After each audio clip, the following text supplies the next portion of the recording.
Hindenburg रिसर्चने Adani समूहावर गंभीर आरोप केले. आठवा तो काळ, संपूर्ण विरोधक काँग्रेस, उद्धव ठाकरे गट, डावे पक्ष सगळेच राहुल गांधींच्या नेतृत्वाखाली मोदी अदानी भाई भाई म्हणत जेपीसी चौकशीची मागणी करत होते. इंडिया आघाडी अदानींना घेरून मोदींना टार्गेट करत होती. पण त्याच वेळी बॉम्ब टाकला तो खुद्द शरद पवारांनी.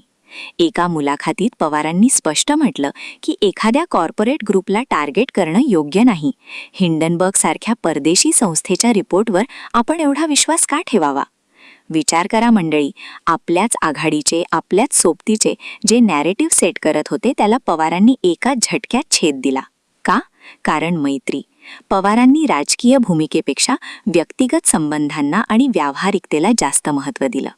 त्यांनी अदानींना त्या कठीण काळात अप्रत्यक्षपणे क्लीन चिटच दिली होती. हे उपकार अदानी कधीच विसरले नाहीत. आता प्रश्न येतो, पवारांनी अदानींना कसं प्रोजेक्ट केलं?